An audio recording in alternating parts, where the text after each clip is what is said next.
In this tutorial, we're going to talk about the layer attributes inside of After Effects.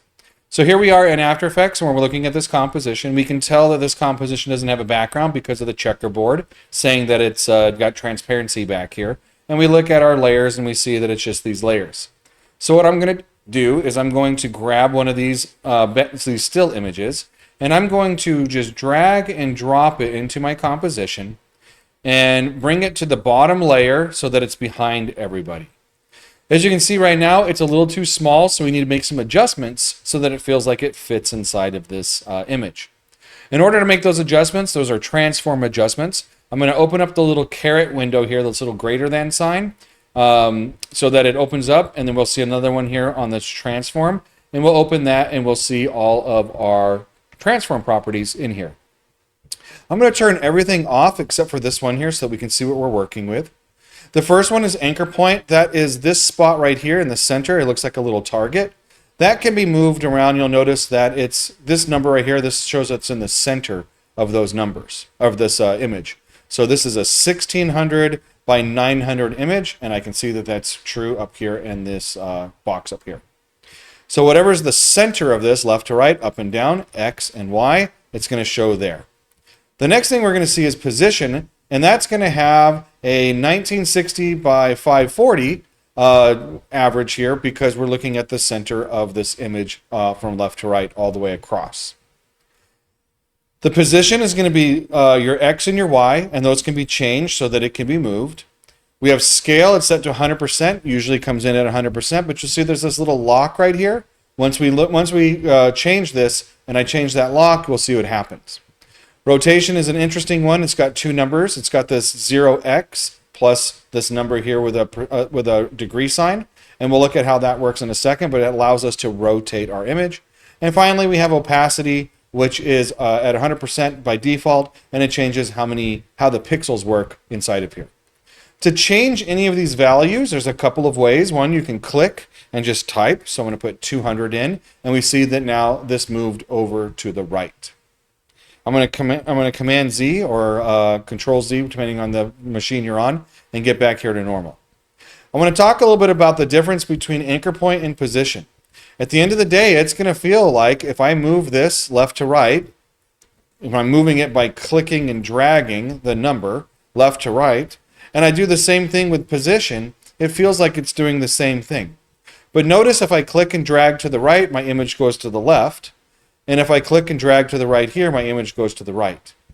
That's because position is actually moving the position like you would actually think it would do.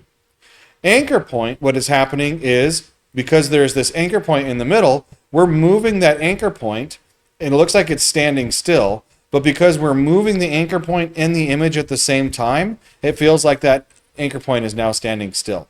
So we're really moving the anchor point to the right, but keeping it in the center of the screen.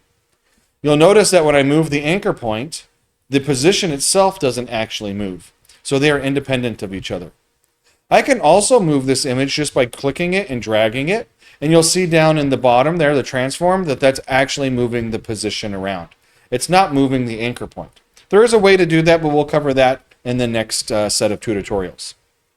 So moving our image around, you're probably going to mostly deal with position. We'll talk about the anchor point later. So you can adjust those as you need. We can tell right now that this is too small, so I can just do the same thing with the scale. I can click, drag, and move it until it fills the screen. Maybe I want to go a little bit like this. And at this point, because we scroll out with my mouse wheel, you can see that our image is larger than our composition. I can now move my position around to get the composition that I actually want. And maybe that's the perfect shot for me and what I'm trying to go for. The rotation is an interesting one, because if I click and drag on the first number, it doesn't seem like anything's happening. It's actually spinning a full 360 degrees at 6 times. But because we're on a playhead here that's just standing still, you can't see anything. It's not until we have some animation, which we'll go over in a future class, part of this, that we start to see that it actually starts to spin. We'll go over animating layers in a future class next week. However, I can click and drag this other side over here and see that it starts to spin. You'll notice that the spin happens where that anchor point is.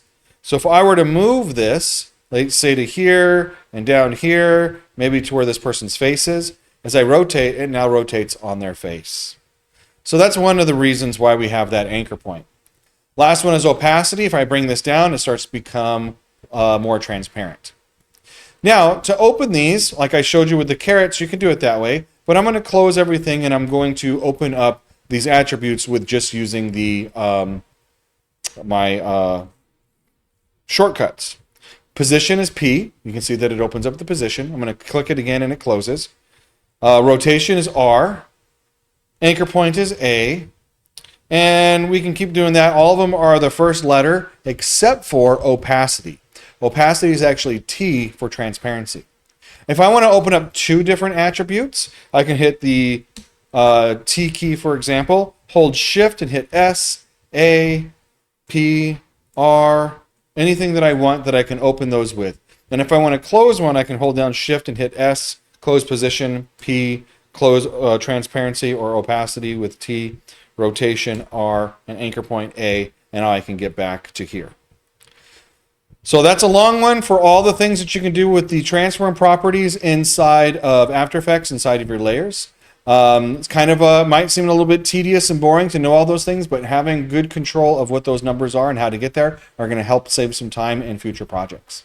And I look forward to seeing those things that you create using those transform properties. Thank you.